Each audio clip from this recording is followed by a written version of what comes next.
নমস্কার, আমি সুপর্ণা। আজ আমি আপনাদের শোনাবো আশাপূর্ণা দেবীর লেখা প্রথম প্রতিশ্রুতির 10ম পর্ব। যদি আমার এই গল্প পাঠ আপনাদের ভালো লাগে তাহলে লাইক করে দেবেন, শেয়ার করে দেবেন এবং অবশ্যই সাবস্ক্রাইব করে দেবেন। চলুন শুরু করা যাক। বেলা না পড়তেই আবার রামকালীর পালকি ফিরতি মুখ ধরেছে, একা রামকালীকে নিয়েই। এখন পালকির খোলা দরজা দিয়ে পরন্ত সূর্যের স্বর্ণাভা উঁকি মারছে।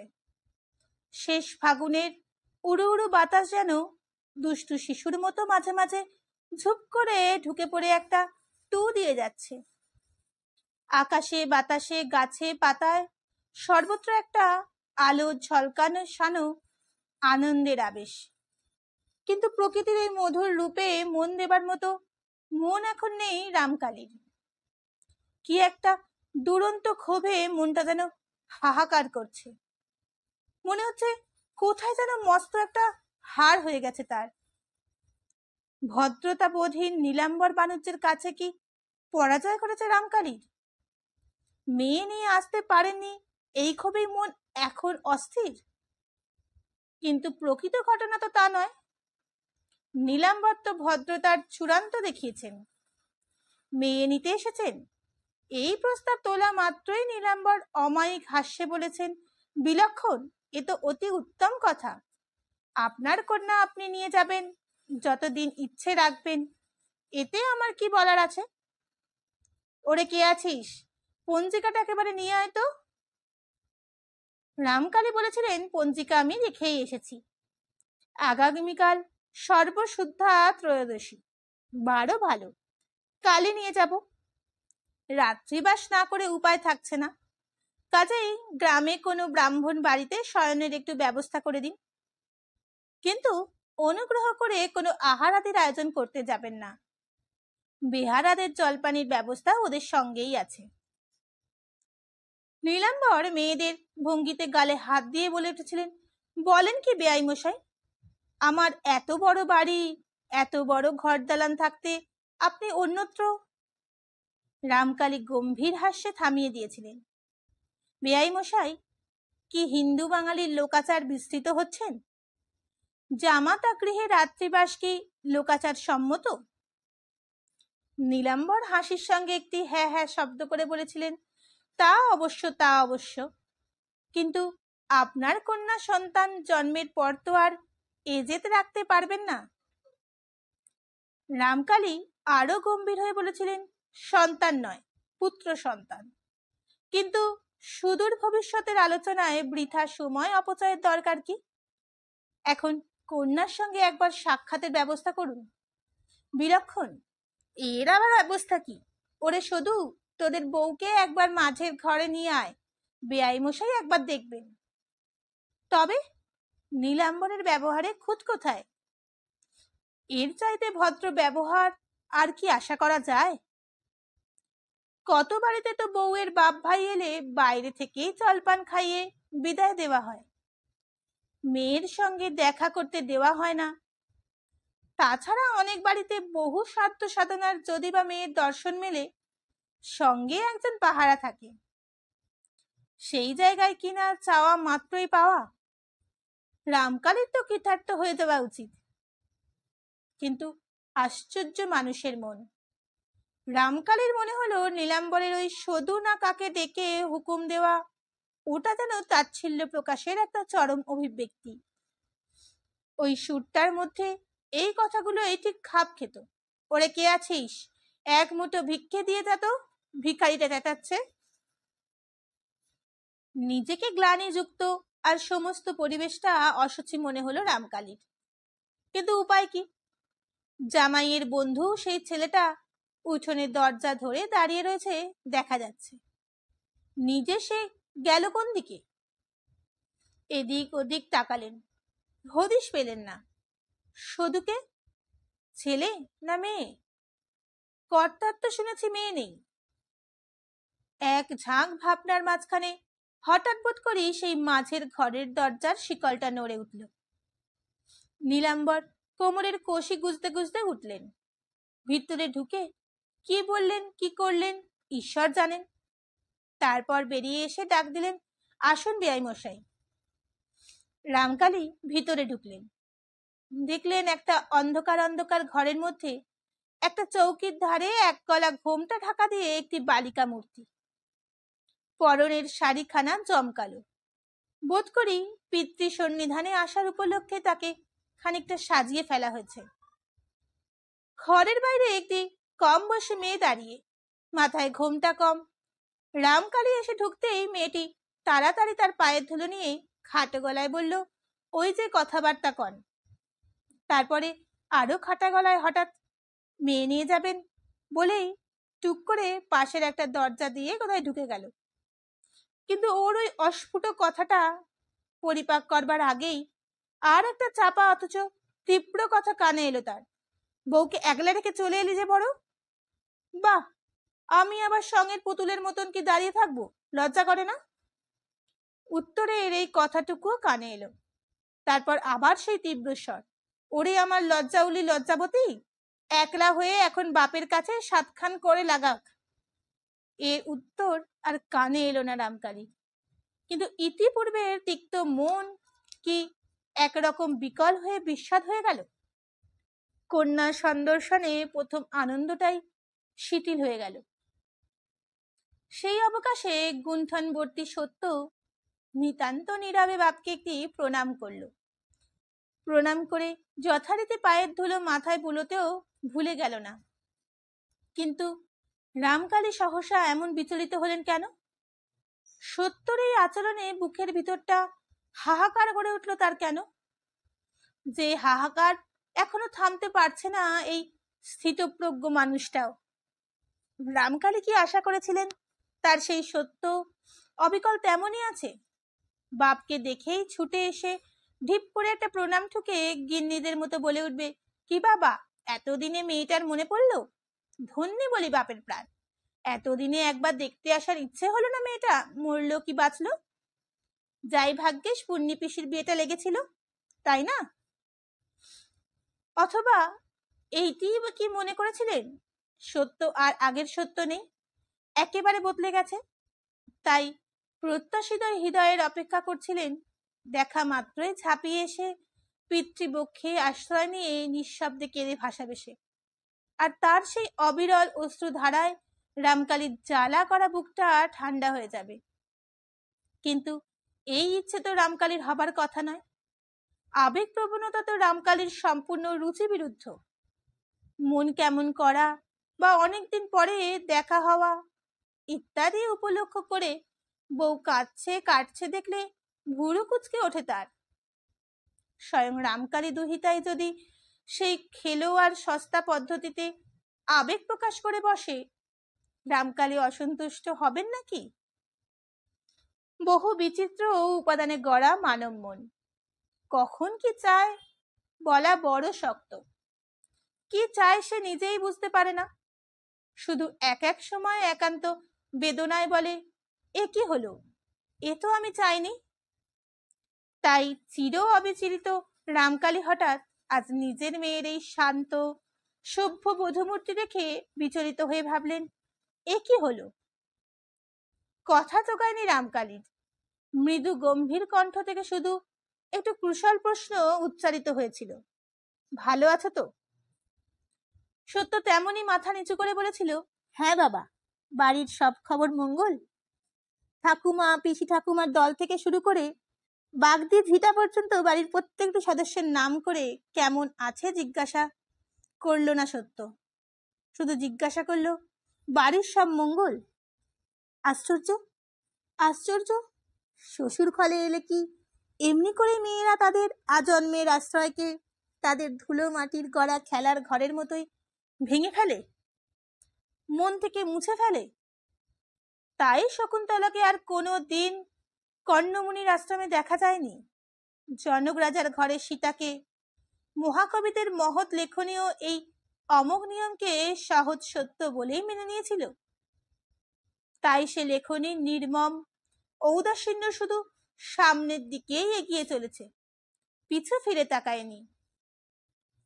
নারী আর নদী এরা তবে এক ধাতুতে গড়া, কিন্তু গিরিরাজ দুহিতা উমা না, উমা তো ইতিহাসের নয়, পুরাণের নয়, মহাকবিদের অমর লেখনীর অনবদ্য সৃষ্টি হয়। সে যে শুধু ঘরোয়া মানুষের মাধুরী দিয়ে গড়া অমীয় ছবি, মানুষের প্রত্যাশা আর কল্পনা, আশা আর আকাঙ্ক্ষা দিয়ে গড়া ভালোবাসার মূর্তি। রামকালীর মনের মধ্যে অনেক ভাব তরঙ্গের একটা আলোড়ন উঠেছিল, যেমনটা তার সচরাচর হয় না। ভাবলেন, তবে কি সত্য সম্পর্কে এতদিন যে মূল্যবোধ তার মনের মধ্যে ছিল, সত্য তার উপযুক্ত নয়? সত্য সেই সাধারণ মেয়ে যারা সহজেই বদলে যায়। ভাবলেন, তবে কি মার খাওয়া কথাটাই সত্যি, আর সত্য একেবারে নেহাত একটা ভীরু মেয়ে মাত্র, যে মেয়েরা পড়ে মার খায় আর মার খেয়ে ভয়ে কাঁটা হয়ে থাকে, নিজেকে প্রকাশ করতে সাহস পায় না। সত্যর সম্পর্কে এত হতাশ হয়েই বুঝি রামকালীর মধ্যে এই আলোড়ন। তবু সে আলোড়নকে সংহত রেখে রামকালী বলেছিলেন, হ্যাঁ, সব সংবাদ মঙ্গল। পূর্ণির বিয়ে 16ই বৈশাখ, তাই তোমাকে নিয়ে যাবার সংকল্প করে এসেছি। হ্যাঁ, ঠিক এই কথাটা উচ্চারণের পরেই বুকের মধ্যে যেন হাতুড়ির ঘাव খেলেন রামকালী। বাবা গো, তুমি কি ভালো, বললে আল্লাতে চেঁচিয়ে উঠল না সত্য। তার বদলে বলল, বৈশাখের মাঝামাঝি বিয়ে, আর এখন তো সবে ফাগুনের শেষ। এত আগে থেকে নিয়ে যেতে চাইলে এরা কিছু মনে করতে পারে বাবা?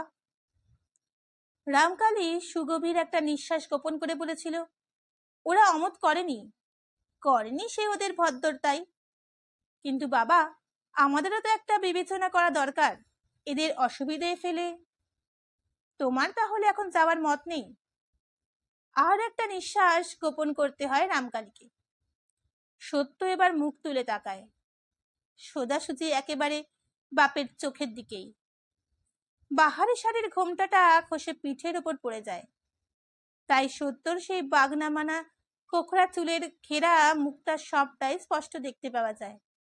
আর চোখের দৃষ্টিটা তার বেশ একটু সময় নিয়েই বাপের মুখের দিকে নিবদ্ধ থাকে।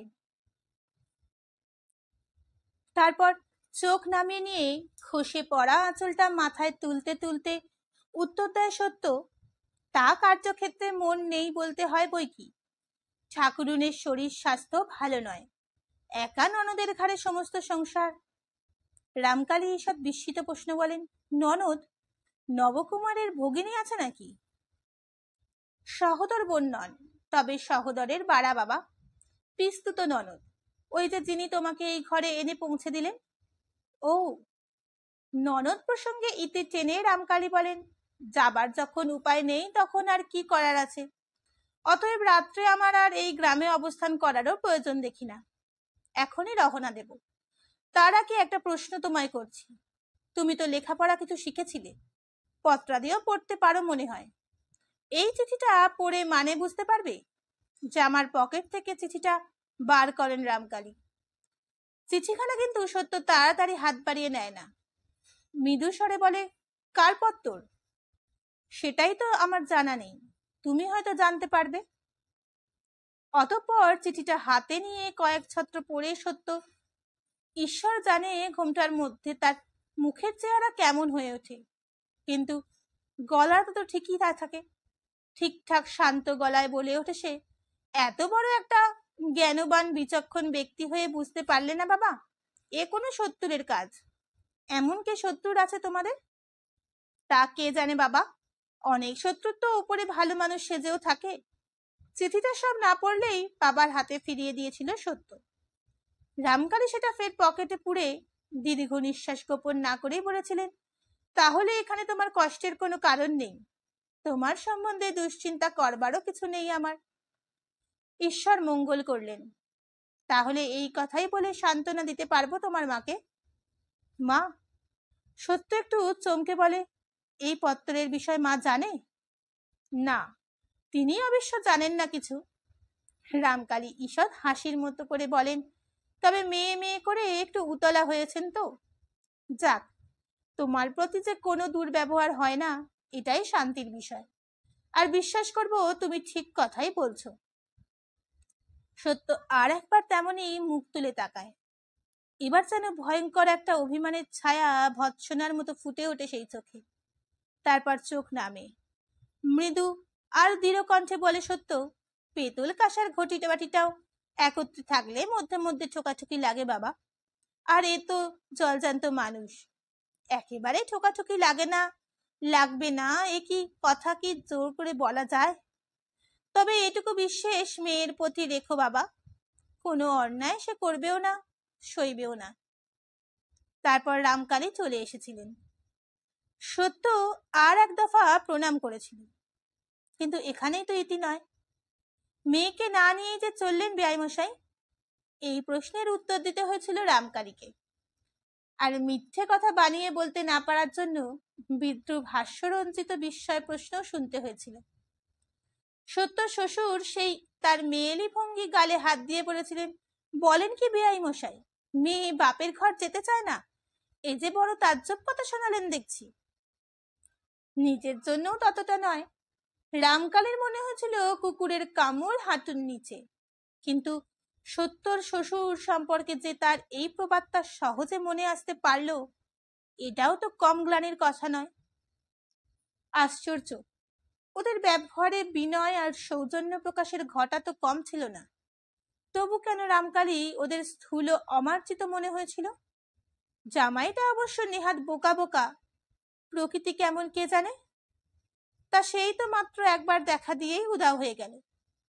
বন্ধুটাকে তবু আবার দেখলেন, কিন্তু জামাইকে নয়। বন্ধুটাতে সত্যর শ্বশুর বাড়ির প্রতি শ্রদ্ধাশীল নয়, তা বেশ বোঝা যাচ্ছে। শ্রদ্ধার যোগ্যই নয় ওরা। তবু আর একবার বুকটা কেমন মুছড়ে উঠল রামকালীর। তবু সেই শ্বশুর বাড়ির সঙ্গে দিব্যে মিশে গেছে সত্য। এখন মিশে গেছে যে শাশুড়ির শরীর স্বাস্থ্যের অজুহাতে বাপের বাড়ি যাওয়ার প্রলোভন ত্যাগ করলো। সুযোগ পেয়েও বাপের বাড়ি যেতে চাইল না, এইরকম মেয়ে রামকালী কি তার এতখানি জীবনে এর আগে কখনো দেখেছেন? অথচ ঠিক বোঝাও যাচ্ছে না তাকে। হয়তো তাকে আরো কোনোদিন বোঝা যাবে না। রামকালীর মেয়ে রামকালীর কাছ থেকে অনেক দূরে চলে গেছে, হয়তো আরো অনেক অনেক দূরে চলে যাবে। সেই সত্যকে আর কোনো দিন খুঁজে পাওয়া যাবে না। চির নিঃসঙ্গ রামকালীর অন্তরের একটিমাত্র ছোট্ট সঙ্গী, রামকালীর আকাশের আলোর ঝিকঝিকের ছোট্ট একটি তারকা চিরদিনের মতো হারিয়ে গেল। হঠাৎ চিন্তায় ছেদ পড়ল। চোখ পড়ল পালকির পাশ দিয়ে বেয়ারার সঙ্গে তাল মিলিয়ে আর একটা মানুষ দৌড়াচ্ছে। কখন থেকে দৌড়াচ্ছে? হঠাৎ কোথা থেকেই বা এলো? কিছু বলতে চায় নাকি? রামকালী বেয়ারাদের আদেশ দিয়ে থামালেন। তারপরে নজরে পড়ল সেই নিতাই, তার জামাইয়ের বন্ধু। কি খবর? কিসের এই প্রত্যাশায় রামকালীর মুখটা উজ্জ্বল হয়ে উঠল। কি ভাবলেন তিনি? তার সত্যবতী কি তার বাপকে ফিরিয়ে আনতে ডাক দিয়েছে? এখন কেঁদে ফেলে বলবে, মেয়ের মুখের কথাটাই তুমি দেখলে বাবা, তার অভিমানটা দেখলে না? একবার না করেছি তোর রাগ দেখিয়ে চলে গেলে। অনেকগুলো কথা মনের মধ্যে হুড়োহুড়ি করে উঠল। তবু সংযত কণ্ঠেই প্রশ্ন করলেন রামকালী, কি খবর? নিতাই হাঁপাচ্ছিল। একটু জিরিয়ে নিয়ে বললেন, বাচালতা মার্জনা করবেন তালুই মশাই, বলতে এসেছি। এ কি করলেন? মেয়ে নিতে এসে খালি হাতে ফিরে যাচ্ছেন? বাণিজ্য মশাইয়ের কাছে হেরে গেলেন? রামকালীর মুখ লাল হয়ে ওঠে। কষ্টে আত্মসংবরণ করে বলেন, বাচালতা মার্জনা করা শক্ত হচ্ছে, বুঝেছি, কিন্তু বড় আশায় হতাশ হয়ে ছুটে এসেছি। আপনার কন্যাকে নিয়ে গেলেন না বটে, কিন্তু এরপর আর হয়তো মেয়েকে জীবিত দেখতে পাবেন না। হয়তো আত্মঘাতী হয়ে মেয়ে তো আপনার ভাঙে তো মচকায় না। সহসা রামকালী চাপা ভারী গলায় প্রবল একটা ধমক দিয়ে ওঠেন, দেখতে তো বেশ ভদ্র সন্তান মনে হচ্ছে, প্রকৃতি এমন ইতরের মতো কেন? ইতরের মতো? নিতাই বিহুবল ভাবে তাকিয়ে থাকে। রামকালী স্বভাব গম্ভীর স্বরে বলে, অপর গৃহের কুলবধূ সম্পর্কে কোনো আলোচনা ইতরতারই নামান্তর। বেশ। নিতাই অভিমান ক্ষুব্ধ মুখে মাথা নিচু করে বিদায় প্রণাম করে বলে, আর কি বলবো বলুন, তবে একা আমি আস্পর্ধা করিনি, আপনার জামাই নবকুমারী ঢোক গিলে বলে নিতাই, সে বলেছিল চোখের সামনে স্ত্রী হত্যা দেখবো, প্রীতিকার করব না, তাই আমি। নিতাই আস্তে আস্তে চলে যায়। রামকালী স্তব্ধ হয়ে সেই দিকে তাকিয়ে থাকেন। আত্মমর্যাদা বিসর্জন দিয়ে রামকালী কি ওকে ফিরে ডাকবেন? কিন্তু ডেকে তারপর আদ্যপ্রান্ত ঘটনা জেনে নিয়ে ফের আবার ছুটবেন জামাই বাড়ি। তারপর আবার তাদের বলবেন, না আমার ভুল হয়েছে, মেয়ে বালিকা খামখেয়ালি বসে কি বলেছে সে কথা নয়, ওকে নিয়ে যাব। আচ্ছা তারপর যদি সত্য আবার বলে, সে কি বাবা, আবার ফিরে এলে কি বলে, আমি তো বলেছি এখন যাওয়া সম্ভব হবে না। তখন তখন কি করবেন রামকালী? সত্যর ওই কথার পর বলবেন, পাগলি মেয়ে, পাগলামি রাখ, তোর মা তোকে না দেখে কেঁদে দিন কাটাচ্ছে। বলবেন, তোকে না দেখে একা ফিরতে আমার প্রাণটা হাহাকার করছে। বলবেন, না তা হয় না। আত্মমর্যাদাকে আর কত বিসর্জন দেবেন রামকালী? তোল পালকি। বেহারাদের হুকুম দেন রামকালী। তার যথারীতি গৃহবিমুখে চলতে থাকে। আর রামকালী বিস্ময়ে মুখ হয়ে বসে থাকেন সেই একক পালকিতে। ধীরে ধীরে বিস্ময়ের ধূসরতা ফিকে হয়ে আসে। কার্যকারণের চেহারাটা চোখে ভেসে ওঠে। নীলাম্বর বানুজের কাছে হেরে যাননি রামকালী, হেরে গেছেন আপন আত্মজার কাছে। বুদ্ধির খেলায় রামকালীকে পরাজিত করেছে সত্য। বাপের কাছে প্রতিপন্ন করেছে শ্বশুর বাড়িতে সুখে আছে, সে সন্তোষে আছে। তাই শ্বশুর বাড়ির কর্তব্যের কাছে বাপের বাড়ির তীব্র মধুর আকর্ষণও তুচ্ছ করতে পারা অসম্ভব হলো না তার। জীবনের বিনিময়েও বাপের শান্তি বজায় রাখবে সত্য। আর রামকালী সত্যর সেই কৌশলে বিভ্রান্ত হলেন, অভিমানে অন্ধ হলেন, আপন অহংকার নিয়ে ফিরে এলেন। আর এখন ফিরে যাওয়াও যাবে না, অপেক্ষা করতে হবে ন্যায্য সময়ের জন্য। পূর্ণির বিয়ের তারিখ ঘেঁষে কুটুম্বের মতো আসবে সত্য, আসবে যদি ততদিন বেঁচে থাকে। চোখ দুটো হঠাৎ লঙ্কার ঝাল লাগার মতো চলে উঠল। সবার বহির্ভূত তীব্রতায় পালকি থেকে মুখ বাড়িয়ে বেহারাদের উদ্দেশ্যে বলে উঠলেন, রামকালী, কচ্ছপের মতো সমস্ত মাটি মারিয়ে হাঁটছিস যে তোরা, পায়ে জোর নেই? চিঠিখানা যে সত্তরের রটনা, এ কথা নেহাত ভুল নয়। বউকে এলোকেশী নিত্য প্রহরের জর্জরিত করেন, এই বললে এলোকেশীর প্রতি অন্যায় অবিচার করা হয়। মেরেছিলেন সেই একদিনই বউয়ের চুল বাঁধতে বসে। অবশ্যই একটু আশ মিটিয়ে মারবেন বলে উঠোনের রোদের মেলে দেওয়া জ্বালানি কাঠ থেকে একখানা তুলে এনেছিলেন, কিন্তু সেই কাঠ আর বউয়ের পিঠে ভাঙবার সুখ তার হয়নি। সর্বনেশে সৃষ্টি ছাড়া বউ হঠাৎ ঝট করে কাঠখানা হাত থেকে কেড়ে নিয়ে বেশ মজবুত গলায় বলে উঠেছিল, দেখো, গুরুজন আছো, গুরুজনের মতন থাকো, শিরোধার্য রাখবো, নচেত তোমার ললাটে দুঃখ আছে। আমাকে তুমি চেনো না, তাই ভেবেছ আমার ওপর যা খুশি করবে, সে বাসনা ছাড়ো। কথা শেষ হতে না হতেই এলোকেশী হঠাৎ মরা কান্না কেঁদে উঠে পাড়ার লোক জড়ো করেছিলেন। তারপর তো সে এক হইচই কাণ্ড, রই রই ব্যাপার। কিন্তু সত্যকে আর সে রঙ্গমঞ্চে দেখা যায়নি। পাড়ার 5 জনের বিস্ময়োক্তিকে শুধু থামিয়েছিল। নতুন ফাল্গুনের গরমে মামিদের মাথাটা গরম হয়ে উঠেছে বলে বলেছিলেন অবশ্য, নেপথ্যে ডেকে নিয়ে গিয়ে চুপি চুপি জনে জনে বলেছিল। তারপর মামিকে চুপি বলেছিল, সাপের ন্যাজে পা দিতে চেও না মামি, বউটি তোমার যেমন তেমন নয়। এলোকেশী সদুকে ন ভূত ন ভবিষ্যৎ গালিমন্দ করে চিৎকার করে জানিয়েছিলেন, আচ্ছা, ওই বউকে তুই মাথা মুড়িয়ে ঘোল ঢেলে গায়ে বার করে দিতে পারবি কিনা দেখে ওই গায়ে শুদ্ধ সবাই। কিন্তু আশ্চর্য, কার্যক্ষেত্রে আর তা করে উঠতে পারলেন না।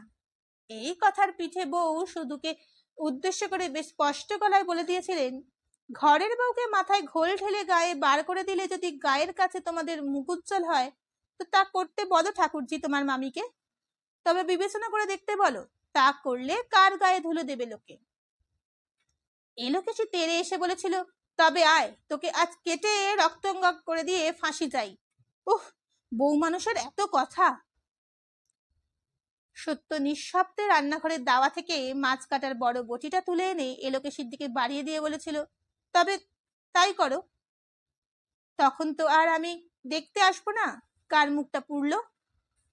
আশ্চর্য, এই ঘটনার পরে এলোকেশী কেমন নিথর হয়ে গিয়েছিলেন। আর একটিও বাক সরেনি তার মুখ থেকে। কিছুক্ষণ সেই বটিটার চকচকে ফলাটার দিকে তাকিয়ে থেকে আস্তে আস্তে সরে গিয়েছিলেন।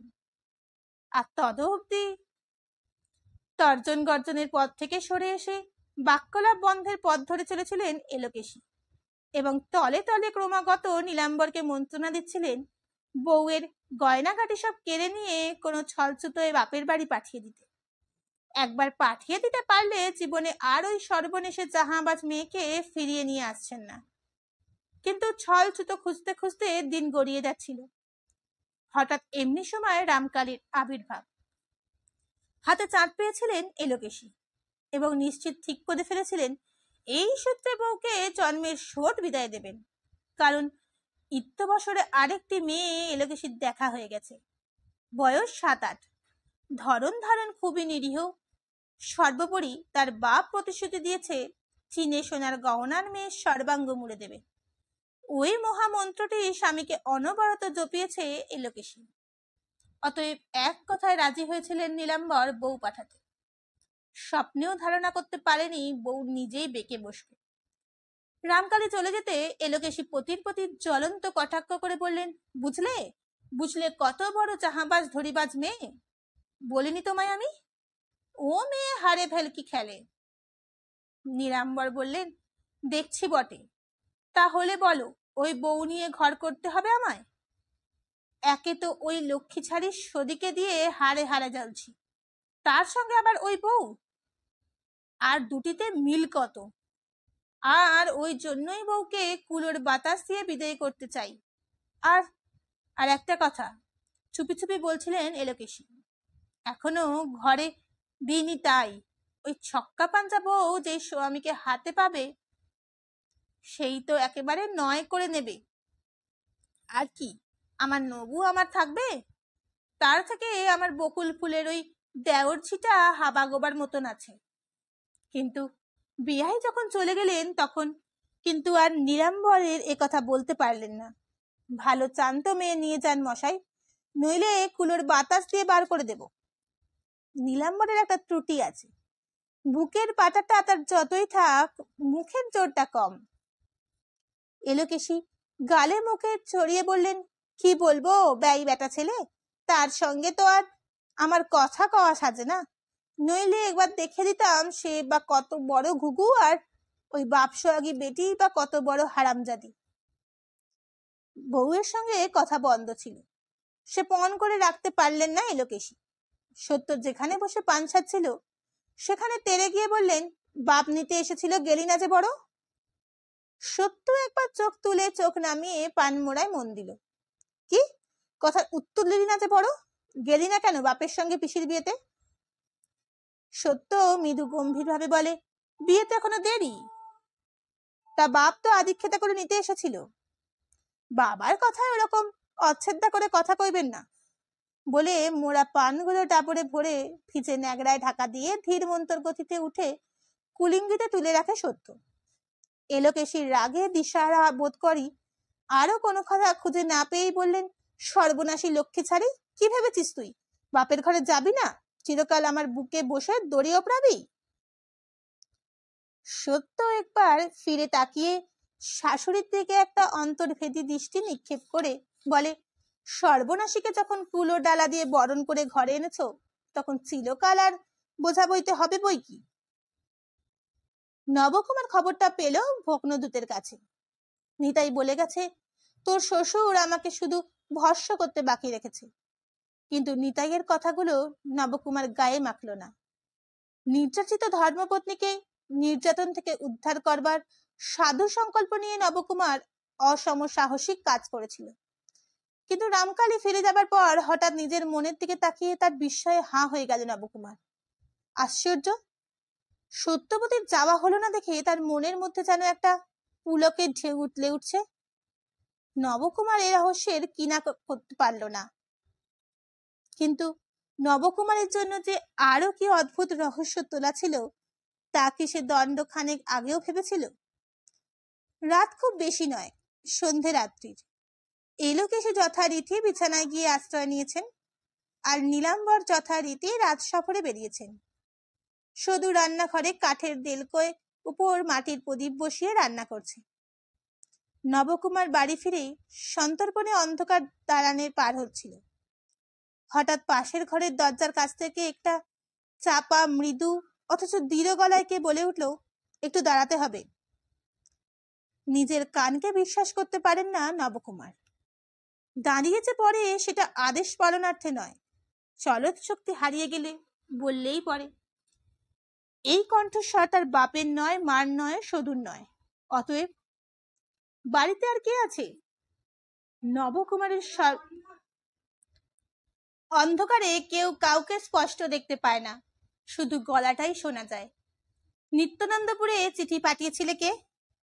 আমার দুঃখ কাহিনীর ব্যাখ্যা করে বলা বাহুল্য, নবকুমার দারুমূর্তিতে পরিণত, আর দারুমূর্তির কথা কইবার ক্ষমতা থাকা সম্ভব নয়। উত্তর নেই যে? নবকুমার একবার অস্ফুট বলে ওঠে, কি বলবো? স্পষ্ট উত্তর দেবে।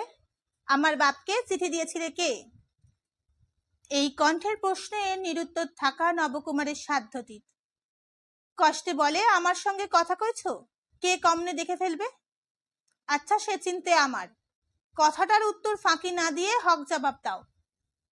নবকুমার ঢোক গিলে ঘাল চুলকে ঘেমে টেমে বলে, আমি চিঠির কথা কি করে জানবো? কিসের চিঠি? দেখো, মিথ্যে কথা করো না, নরকে ঠাই হবে না। সত্যবতী ক্রুদ্ধ কণ্ঠে বলে, আমার নির্দেশ জ্ঞান এ তোমার কাজ। সহসা নবকুমারের স্বামিত্ব, প্রভুত্ব এবং পৌরুষ ধিক্কার দিয়ে ওঠে তাকে। তাই সে সহসা ক্রুদ্ধ কণ্ঠে বলে, যদি দিয়েই থাকি, দোষটা কি হয়েছে? নিজেই তো মরছিলে। অন্ধকার থেকে মৃদু তীক্ষ্ণ স্বর দ্রুত কথা কয়, মরছিলাম সেটা ঢাক পিটিয়ে বলে বেড়াবার, কুটুমের কানে তোলবার মতন কথা নয়। যারা নিজের মায়ের গালে চুলকানি দেয় তাদের আবার বিদ্যে বুদ্ধির বড়াই।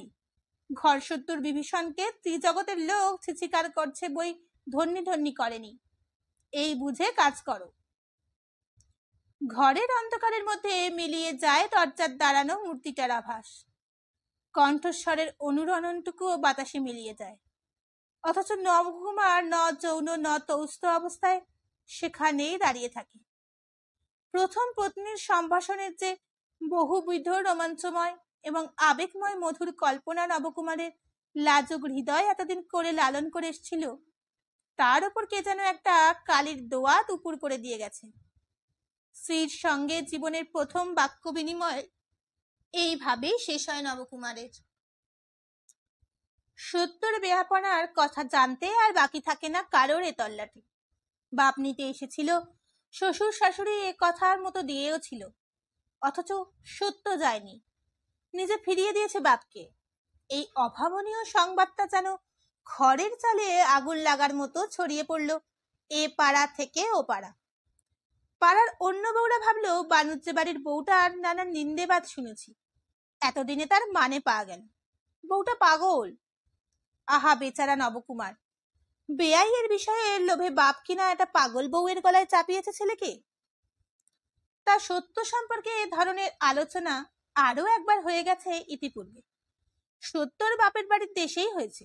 যখন চাউর হয়ে গেল রামকারী কবরেজ মেয়ে পাঠাতে চাননি, মেয়ে নিজে বলেছে পাঠিয়ে দাও বাবা, তখন এর থেকে বেশি বই কম চিকার পড়েনি। ভুবনেশ্বরী অবিরল কেঁদে মাটি ভিজিয়েছেন, সত্যর বন্ধুরা গাল থেকে আর হাত নামাতে পারেনি। সত্য নিশ্চল থেকেছে। শুধু যখন সারদা বলেছে নিজের পায়ে নিজে কুড়ুল মারলে ঠাকুরজি, তখন বলেছে কুড়ুল তো বাবা সেই 8 বছর বয়সে গলায় বসিয়ে রেখেছে বউ, নতুন আর কি হলো? তবু আরো একটা বছর থাকতে পেতে। এতখানি জীবন, একটা বছর কম বেশি আর কি বা হবে বউ? রাগের মাথায় তারা ওই আবার বিয়ে না দি কি বলেছে, তাই করলে তো সারা জীবন সতীনের জ্বালায় জ্বলতে হবে। সারদা একটা নিঃশ্বাস ফেলে চুপ করেছে। আর যখন ভুবনেশ্বরী কেঁদে কেঁদে মেয়ের হাত ধরে বলেছে, আমাদের জন্য তোর মন কেমন করছে না সত্য, তখন সত্য অন্যদিকে মুখ ফিরিয়ে উদাস গলায় বলেছে, করছে কি করছে না সে কথা কি ঢাক পিটিয়ে বলতে হবে? তবে স্বেচ্ছায় যেতে চাইলি কেন? কেন কথার মানে নেই, নিজেরাই তো বলো। মা বড় নির্বোধ, কেঁদে কেঁদে মর, অতি ভাবিয়া দেখ কার ঘর কার ঘর। তবে ভুবনেশ্বরী এতেও চৈতন্য লাভ করেনি, বলেছিল, আমার তো তবু এপাড়া ওপাড়া, তোর মতো 10-20 কোষ দূরে নয়। কথা শেষ হয়নি, এই সময় তার বাঁধ রাখতে পারেনি সত্য। হাপুস নয়নে কেঁদে ফেলে বলেছে, তা সে কথা সময়কালে ভাবনি কেন? একটা মাত্র মেয়ে আমি তোমাদের, যোগ ছাড়া দেশ ছাড়া করে এক অগঙ্গা দেশে বিদায় করে দিয়েছ। মায়া মমতা থাকলে পারতে তা? এই যে পুণ্যি মোটে 1 বছরের ছোট আমার চেয়ে, দিব্যি ড্যাং ডেঙিয়ে বেড়াচ্ছে, আর আমার সেই কোন কালে পরগোত্তর করে দিয়ে গলাটা ঝেড়ে নিয়ে কথাটা শেষ করেছে সে। তা দিলে পারত কেউ আমায় গলায় গামছা দিয়ে টেনে নিয়ে যেতে। ভাবা মেয়ে বলে মায়া করেনি, গৌরীদান করে পুণ্যি করেছেন। আমারও নেই মায়া মমতা, নির্মায়িক বাবার নির্মায়িক মেয়ে। বলেই হঠাৎ মাটিতে উপুর হয়ে পড়ে ডুকুরে ডুকুরে কেঁদেছে দীর্ঘ সময় ধরে। তবু শ্বশুরবাড়ি যাওয়া রদ হয়নি। রামকালী আর রামকালীর মেয়ে দুজনেই সমান, দুজনের মতোই কথা যখন দেওয়া হয়ে গেছে তখন আর নতুন বিবেচনা চলে না। বাপের আড়ালে আর মায়ের সামনে আলোচনার ঝড় বইছিল। এবারের পালা এই, এবারে মোটামুটি সত্যর আড়ালেই। শুধু সদু বলেছিল, ধন্যবাদ তোমাকে বউ, নমস্কার। ছিছিকার দেব না পায়ের ধুলো নেব ভেবে পাচ্ছি না। সত্য এর উত্তরে নিজেই হেঁট হয়ে সদুর পায়ের ধুলো নিয়ে হেসে বলেছিল, দুগ্গা দুগ্গা, গুরুজন তুমি, ছিছিকারি দাও বনো, জন্মাবধি যা পেয়ে আসছে। সত্যর মধ্যে যে বিরাট সমুদ্রের আলোড়ন চলছে তা কি সত্য লোকের সামনে মেলে ধরবে? হ্যাঁ, সমুদ্রের আলোড়নই। তবু বাপ চলে যাবার পর ভেঙে পড়েনি সে। যথারীতি তারপরে তেল সলতে নিয়ে বসেছে পিদিম সাজতে। তারপর ঘাটে গেছে, দা ধুয়ে কাপড় কেচে সমস্ত ঘরটা ভরে এনে দাওয়ায় বসিয়ে ভিজে কাপড়েই ঠাকুর ঘরে সন্ধে দেখিয়ে শাঁখ বাজিয়ে তুলসী মঞ্চে জল দিয়ে শুকনো কাপড় পরে রাত্রিরের রান্নার ব্যবস্থা করতে বসেছে। রাত্রিরের রান্নাটা সত্যই করে আজকাল, সদুকে বলে বলে এই অধিকার অর্জন করে এসেছে। রান্না করতে করতে যে যোগ দিয়ে জল গড়িয়ে পড়ছিল তার, ফাগুনের শেষ থেকে বৈশাখের মাঝামাঝি আসতে কতদিন লাগে কিছুতেই হিসেব মেলাতে পারেনি। তার কোনো সঙ্গী নেই, কিন্তু সত্যর জীবনে কি সেই বৈশাখের মাঝামাঝিটা দেখা দিয়েছিল আনন্দের মূর্তি নিয়ে, আলো ঝলমল উজ্জ্বল মূর্তি নিয়ে? না, সে দেখা পায়নি সত্য। পুণ্যির বিয়েতে যাওয়া হয়নি তার। ঠিক সেই সময় এলোকেশী রক্ত আমশায় পড়ে মরতে বসেছিলেন, আর কাঁথা মুড়ি দিয়ে পড়ে থাকা মানুষটাই খিঁচিয়ে উঠে বলেছিল, কি বললি শুধু, বাপের বাড়ির লোকের সঙ্গে যাব বলে নাচছে হারামজাতি। বাপ যখন সোহাগ করে নিতে এসেছিল তখন যাওয়া হলো না, আর এখন মরতে বসেছি বলে দিকে যাওয়া হবে না। যে নিতে এসেছে ধুলো পায়ে বিদে হোক। মামি মরতে বসেছে বলে যে শুধু ছেড়ে কথা কইবে তা কিন্তু করেনি। ঝংকার দিয়ে বলেছিল যে তারা তোমাকে লোককে টাটের শালগেরামের মতন পাদ্য অর্ঘ্য দিয়ে বসিয়ে খাইয়ে মাখিয়ে এক পোটলা জিনিস দিয়ে বুক ভরিয়ে বিদায় দিল, আর তাদের লোককে ধুলো পায়ে বিদায় দেবে? তা ভালো, মুখটা খুব উজ্জ্বল হবে। কিন্তু আমি বলি কি, 2-10 দিনের জন্য পাঠিয়েই দাও, ছেলে মানুষ। তাছাড়া শুনেছি ওই পিসি চিরকালের খেলুড়ি। এলোকেশী চিঁচি করে বলেছিল, তবে বল যেতে, তুমিই বা থাকবে কেন? তুমিও বিদায় হও, শুধু যাবার আগে একখানা ছুরি এনে আমার গলায় বসিয়ে দিয়ে যাও। শুধু ছুরি দেয়নি, নিজেও বিদায় হয়নি, শুধু সত্তর যাওয়ার ব্যবস্থা করেছিল। কিন্তু মস্ত বাদ সাধল নবকুমার। হঠাৎ পুরুষকর্তার ভূমিকা নিয়ে বেশ সোচ্চার ঘোষণা করে বসলো, যাওয়া টাওয়া হবে না কারো। আমার মা মরছে আর লোকে এখন খুড়তুতো পিসির বিয়ের ভোজ খেতে ছুটবে? বলে দাও সদুদি, সে গুড়ে বালি, যাওয়া বন্ধ থাক। নবকুমারের ঘোষণায় কর্তাগিন্নি পরম পুলকে নির্লিপ্ত সেজে বললেন, আমরা আর কি বলবো, নবা যখন। তবু সদু চেষ্টা করেছিল, বলেছিল, সব সময় বুঝি নবার কথাতেই ওঠো বসো তোমরা। কিন্তু কাজ হয়নি। এলোকেশী সাপমর্নি হয়ে ভূত ভাগিয়েছিলেন। সত্যবতী বলেছিল, আমি বাবাকে কথা দিয়েছিলাম বিয়েতে যাব। নবকুমার সদু মারফত সে কথা শুনে জবাব দিয়েছিল, সমাজে আমাদের মুখটা হেঁট হয়, এই যদি কেউ চায় তো যাক। সদু ওর মুখের দিকে কিছুক্ষণ তাকিয়ে থেকে হঠাৎ হেসে ফেলে বলেছিল, খুব তো বিজ্ঞের মতন কথা বলছিস। আসল ব্যাপারটা কি বল দেখি। বউকে তো এখনো ঘরে পাসনি, তবু এত মন কেমন? সদুর এই কথায় নবকুমারের কর্তৃত্ব ঘুচে গিয়েছিল। যা বলে ঝপ করে সরে গিয়েছিল। বোধ করি একথাও ভেবেছিল সদু দিকে অন্তর্যামী। কিন্তু শেষ পর্যন্ত সত্যবতীই বেঁকে বসল। সদু যখন বহু চেষ্টায় রফা করেছিল নেমন্তন্ন রক্ষা করতে, নবকুমার যাবে, সেই সঙ্গে বউও যাবে, 3টে দিনের কারারে বর কোণে বিদেয় হবে, ওরাও চলে আসবে, তখন সত্যবতী হলে বলে বসলো, দরকার নেই আমার এই এক মুঠো ভিক্ষে, 3 দিনের মধ্যে তো পাড়া ভেসে যাক, বাড়ির সব লোকগুলো মুখও দেখে ওটা হবে না, সে যাওয়ার লোভ, লোকে শুনবে সত্য এসেছিল, সত্য চলে গেছে। ছি, দেখ কথা, ভাত পায় না, গয়না চায় না, মুষ্টি ভিক্ষেই যে জুটছিল না, তবু বেটাও তো দেখতে পাবি। থাক, নাই দেখলাম, যার নেমন্তন্ন রক্ষের কথা সে যাক, সে আর গিয়েছে। শুধু মন্তব্য করে, এবং ঠিকই করে। নবকুমার জোর হাতে বলে, রক্ষে করো বাবা। অতএব শেষ রক্ষে করেন নীলাম্বর। তিনি রামকালীর প্রেরিত লোকের হাতে পত্র দিয়ে কেন নবকুমার বাবা জীবনের গর্ভধারিণী মৃত্যু সজ্জায়, সে কারণে কাহারও যাওয়া সম্ভবপর হইল না। পত্রবাহকের হাতে লৌকিকতা বাবদ 2 টাকা পাঠাইলাম। রামকালী সেই পত্র পেয়ে দীর্ঘ সময় চুপ করে থেকে আসতে বলেছিলেন, ও, টাকা দুটো তুই জলপানি রাখু, আর শোন, বাড়ির মধ্যে বলে দিকে যা সত্যর শাশুড়ি মরো, তাই আসা সম্ভব হলো না। তারপর যথারীতি বিয়ে হয়ে গেছে, বৈশাখ কেটেছে, জ্যৈষ্ঠ আষাঢ় সব কেটে গেছে। রামকালী তার জামাতা বাবা জীবনের গর্ভধারিণীর মৃত্যু সংবাদ পাননি। এই না পাওয়াটা কি একটা মরুভূমির রুক্ষ বাতাসের মতো, যে বাতাস সমস্ত কোমলতা আর সরসতা মুছে দিতে পারে? নইলে রামকালী আস্তে আস্তে এমন নিরস কঠিন হয়ে গিয়েছেন কেন? কেন বেআইয়ের সঙ্গে ভদ্রতার রক্ষা হিসাবে বেয়ানের কুশল সংবাদ প্রার্থনা করেননি? কেনই বা ভেবেছেন মেয়ে আনার জন্য হ্যাংলামি করার মধ্যে অগৌরব আছে? অন্তঃপুরের মধ্যে একখানি বিচ্ছেদ ব্যাকুল মাতৃর হৃদয় যেন রামকালীর এই কাঠিন্যের সামনে মুখ বেদনায় স্তব্ধ হয়ে পড়ে আছে। সেটা বুঝবার ইচ্ছে হয়নি কেন রামকালীর? রামকালী কি ভেবেছিলেন এবারও সেই 1 ফুটটা মেয়েটাই বাপের কাছে অহংকারের পরিমাণ দেখিয়েছে? দৃঢ়তার অহংকার, কাঠিন্যের অহংকার। বলতে চেয়েছেন, দেখো, আমিও কম যাই না। এই অভিমান হতা পিতৃ হৃদয়টি সেই অন্ধকারের দিশাহারা হয়ে চুপ করে থেকেছে আর ভেবেছে, দেখা যাক। কিন্তু কতদিন দেখবেন রামকালী? অসম বয়সী এই দুটো মানুষের দাবাখানা আর চালের অবসরে কত ব্যাপারই ঘটে গেল, যে ব্যাপারটা একটা ঘটলে ও মেয়ে বাপের বাড়িতে ছুটে আসতে পারে।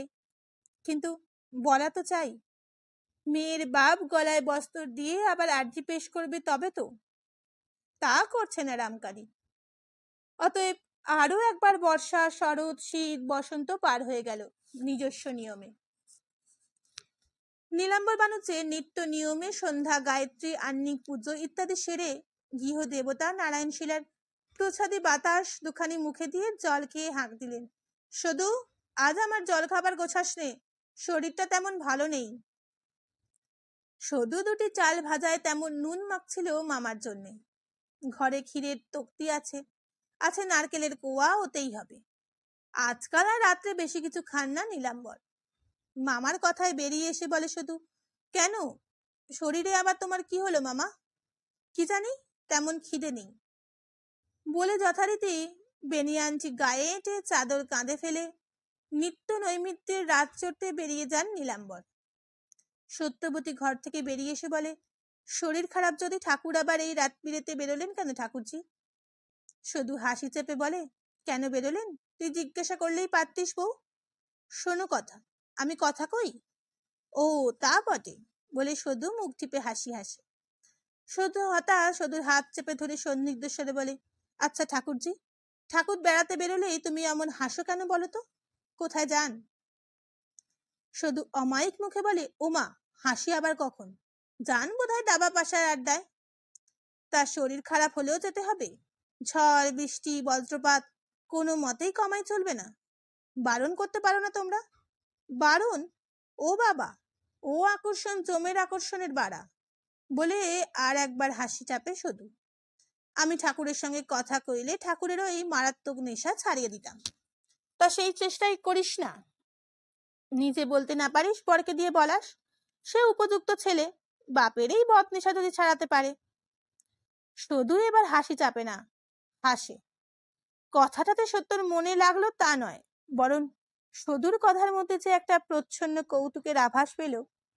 তার শ্বশুরের এই আড্ডার আকর্ষণটা যে ঠিক দাবা পাশার আড্ডা নয়, এই সন্দেহেই বদ্ধমূল হলো। রাত্রে তাই ঘরে ঢুকেই প্রথম কথাটি পারে সত্য। আচ্ছা, রোজ রাত্রে ঠাকুর কোথায় যান বলতো? হ্যাঁ, কিছুদিন হলো রাত্রির অধিকার পেয়েছে সত্য, সদুরই প্রচেষ্টায়। আর সদুর প্রচেষ্টায় নবকুমারের প্রতি করুণাতেও। নইলে বউ তো কিছুতেই হলে হেলে দোলে না। নববধূর স্বপ্নে বিভোর নবকুমার অবশ্য এহেন প্রশ্নের জন্য প্রস্তুত ছিল না। তাই থতমত খেয়ে বলে, কোথায় আবার, তুমি জানো না? জানলে তোমায় শুধোতাম না। নবকুমার গম্ভীর হয়ে গিয়ে বলে, বাপ গুরুজন, তার কথা নিয়ে আলোচনা না করাই ভালো। সত্য ভুরু কুচকে বলে, গুরুজনের নিন্দে করা না করাই ভালো নয়, গুরুজনের কথা মাত্রই কওয়া দোষ। নবকুমার গম্ভীরতর হয়ে বলে, তা এ তো নিন্দেরই কথা। বামুনের ছেলে হয়ে বাগদিপাড়ায় যাওয়া, তাদের হাতের পান জল খাওয়া, এসব কি আর খুব গুণের কথা? বাগদিপাড়া যাওয়া, তাদের হাতে পান জল খাওয়া। সত্য যেন তার স্বামীর হঠাৎ ধরে ধোবার পাটে আছাড় মারল। সত্যও তাই থতমত খায়, বলে, ও কথার মানে? সত্যর বয়সের দিকে তাকায় না নবকুমার। বউ সজল জ্ঞানের আধার হবে, এইটাই ধারণা তার। তাই উদাস উদাস গলায় বলে, মানে যদি বোঝো তো নাচার। বাপের সম্পর্কে স্পষ্ট করে আর কি বলবো? কথায় বলে, পিতা স্বর্গ পিতা ধর্ম। নইলে পথে ঘাটে যখন উল্লাসী বাগিদিনীকে দেখি, তখন কি আর রাগে ব্রহ্মাণ্ড জ্বলে যায় না? কিন্তু কি করব, মনকে প্রবোধ দিতেই হয়। ভাবতে হয় যতই হোক মাতৃতুল্য। পূজনীয় পিতৃদেব সম্পর্কে কিছু বলবো না বলেও যতটুকু বলে ফেলে নবকুমার, নিশ্চিত হয়ে স্ত্রীকে সমাদর করছে, কাছে টানতে যায়।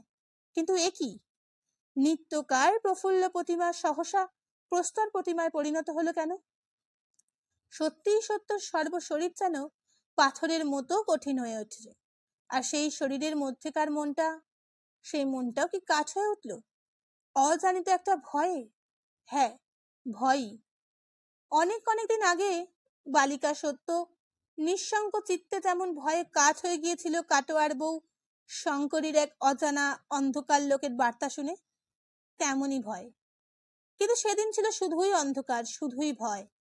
কিন্তু আজ সেই অন্ধকারের মাঝখানে জ্বলে উঠেছে একটা তীব্র বিদ্যুৎ শিখার চোখ ধাঁধানো আলো। আজকের সত্য সেদিনকার অবোধ বালিকা নয়। সংসার তত্ত্বের অনেক কিছুই তার জানা হয়ে গেছে। তাই ভয়ের গাঢ় অন্ধকারের মাঝখানে দপদপ করে জ্বলতে জ্বলে উঠেছে ঘৃণার বিদ্যুৎ শিখা। বার দুই চেষ্টার পর নবকুমার হতাশ হয়ে বলে, হলোইটা কি তোমার? সারাদিনের পর দুটো সুখ দুঃখের কথা কইব, একটু হাসি আনন্দ দেখব, এই আশায় হাঁ করে থাকি। সত্য রুদ্ধস্বরে বলে, হাসি আনন্দ তো কুমোর বাড়ির হাঁড়ি কলসি নয় যে ফরমাস দিলেই পাওয়া যায়। হাসি আনন্দের মতন মন না থাকলে? নির্বোধ নবকুমার পরিহাসের ব্যর্থ চেষ্টায় বলে, তা এতে তোমার এত মন খারাপের কি আছে? আমি তো আর কোনো বাগিদিনীর সঙ্গে ভালোবাসা। থামো থামো। তীব্র ধিক্কারের স্বর ছড়িয়ে পড়ে বদ্ধ ঘরের দেওয়ালে দেওয়ালে। শীতের রাতে সুবিধে, একটু বা গলা খুলে কথা কওয়া চলে। আর সত্যি কথা বলতে সত্য এমন কিছু লজ্জাবতী বউও নয়। গলার শব্দ তার যখন তখনই শুনতে পাওয়া যায়। ধিক্কার দিয়ে সত্য গায়ের কাঁথাটা টেনে গলা পর্যন্ত ঢেকে ওদিকে মুখ করে শুয়ে বলে, ওই ঘেন্নার কথা নিয়ে হাসি ঠাট্টা করতে লজ্জা হয় না তোমাদের? আমি কিন্তু এই স্পষ্ট বলে দিচ্ছি, এরপর থেকে যদি ঠাকুরকে আমি ছেদ্দা ভক্তি না করতে পারি, দুশো না আমায়। এরপর নবকুমার কথা কইবার চেষ্টায় ব্যর্থ হয়ে মনে মনে নিজেকে গালাগাল দিতে থাকে। ছিছি, এটা একটা গাধা। সে বললেই হতো বাবা কোথায় যায় আমি জানি না। বউকে তো সে চেনে। ভালো মেজাজে আছে তো গঙ্গা জল, মেজাজ বিগড়ে গেল তো আগুনের খাপড়া। বাবা কি যে এক বজ্ঞা মেয়ে। কবে একদিন সেই নবকুমার কি একটা মিথ্যে কথা ধরে ফেলে, একেবারে 5 দিন কথা বন্ধ। অবশেষে নবকুমার নিতাইয়ের কাছ থেকে পরামর্শ নিয়ে একটা শাস্ত্রের শ্লোক আউড়ে বোঝায়, পরিবারের সঙ্গে মিথ্যে কথার পাপ নেই, তবে বউয়ের মুখের কুলুপ খোলে। অবশ্যই শাস্ত্রবাক্য মেনে নিয়ে নয়, মুখ খোলে প্রতিবাদের মুখরতায়। সেদিন তেজের সঙ্গে বলেছিল সত্য, থাক থাক, আর শাস্ত্র আওড়াতে হবে না। যে শাস্ত্রে বলে মিথ্যে কথায় পাপ নেই, সেই শাস্ত্রে আমার অরুচি। পরিবার বুঝি একটা মানুষ নয়? ভগবান বাস করে না তার মধ্যে? এরপর আর তোমায় কোনো কথা মন প্রাণ দিয়ে বিশ্বাস করব আমি? সে যাই হোক, তবু ঝগড়ার সূত্রেও কথার দরজা খুলেছিল। এবার আবার কি না হয় জানি না। আর সত্য, সে ভেবেছিল, ছিছি, এই চরিত্র তার শ্বশুরের, যাকে ঠাকুর বলে সম্বোধন করতে হয় তাকে। চরিত্রের জন্য বহুবিধ ত্রুটি সে দেখেছে শ্বশুরের। নীচতা, ক্ষুদ্রতা, স্বার্থপরতা গিন্নি এলোকেশীর থেকে কিছু কম যান না তিনি। এবার এ যাবৎ সে সবই মনে মনে নিয়েছে সত্য, আর ভেবেছে স্ত্রী সংসারে আমার বাবার মতন আর কজন হবে। কিন্তু এ কি, এ যে ঘৃণায় লজ্জায় সমস্ত রক্তকণা ছিছি করে উঠছে। এই বয়সে এই প্রবৃত্তি! আর সব থেকে আশ্চর্যের কথা, এরা সে কথা সবাই জানে, অথচ সত্য নির্বোধ, সত্য ন্যাকা। তাই এতদিনে দেখেও শ্বশুরের এই রাত চড়ার অর্থ কোনো দিন আবিষ্কার করার চেষ্টা করেনি। সত্যটা ঘুমিয়ে পড়া অনেক পর যে তিনি বাড়ি ফেরেন, এ কথা তো বরাবরই দেখেছে। তার মানে বোঝেনি। না না, এই শ্বশুরকে সে ভক্তি শ্রদ্ধা করতে পারবে না, তাতে সত্যকে যে যাই বলুক। হঠাৎ সত্যর সর্বশরীর আলোড়ন করে প্রবল একটা কান্নার উচ্ছ্বাস আসে, আর এই দীর্ঘকাল পরে বাপের উপর তীব্র অভিমানে হৃদয় বিদীর্ণ হতে থাকে তার। এই সংসারে এসে অনেক নীচতা, অনেক ক্ষুদ্রতা, অনেক হৃদয়হীনতা দেখেছে সত্য। সবই এদের অশিক্ষা কুশিক্ষার ফল বলে সহ্য করে নিয়েছে। কিন্তু আজকে এই একটা বুড়ো লোকের চরিত্রহীনতার নোংরামি তাকে যেন আছড়ে আছড়ে মারছে। তাই সে সত্য উৎপীড়ন কখনো কাঁদে না। সে আজ কেঁদে বালিশ ভিজিয়ে বলতে থাকে, বাবা বাবা গো, 10টা নয়, 5টা নয়, একটা মাত্র মেয়ে আমি তোমার। না দেখে শুনে এমন ঘরে দিয়েছিলে, এত তুমি বিচক্ষণ, আর এই তোমার বিচার? অনেকক্ষণ কেঁদে কেঁদে একসময় ঘুমিয়ে পড়ে সত্য। কিন্তু রাতে কম ঘুমিয়েছে বলে সকাল বেলা পর্যন্ত ঘুমাবে, এত সুখ তো আর বউ মানুষের ভাগ্যে জোটে না। যথারীতি ভোরে উঠে স্নান শুদ্ধ হয়ে নারায়ণের ঘরে গোছ করতে ঢুকলো সত্য, ভারাক্রান্ত মনে। আর অভ্যেস মতন চন্দন পাটাখানা টেনে নিয়ে চন্দন ঘষতে গিয়েই কথাটা একটা বিদ্যুৎ শিহরণে এনে দিল তার মধ্যে। সত্যর এই যত্ন করে চন্দন ঘষা, ফুল তুলসী বাছা, ধূপ ধুনোয় ঘট ভর্তি করে তোলার মূল্য কি? এইসব উপকরণ দিয়ে পুজো করবেন তো এখন নীলাম্বর বানুচ্ছে, তার আবার কাশির ধাত বলে প্রাতঃস্নান করেন না। মুখ হাত ধুয়ে দশর ধুতিখানা জড়িয়ে এসে পুজোয় বসবেন। কি স্নান করলেই বা কি? দেহ মন আত্মা সবই তো যার অসুচি, স্নানে আর কি হবে, শুদ্ধ হবে? হাত গুটিয়ে চুপ করে বসে থাকে সত্য, হাঁটুতে মুখ রেখে। ফুল তোলা হয় না, তুলসী চয়ন হয় না। অনেকক্ষণ পর সৌদামিনী কি কাজে এদিক এসে থমকে দাঁড়িয়ে পড়ে বলে, কি হলো বউ, অমন করে বসেছে? সত্য অবশ্য নির্বাক, শুধু ব্যগ্রভাবে দরজার চৌকাঠ অব্দি এগিয়ে এসে বলে, শরীর খারাপ করছে?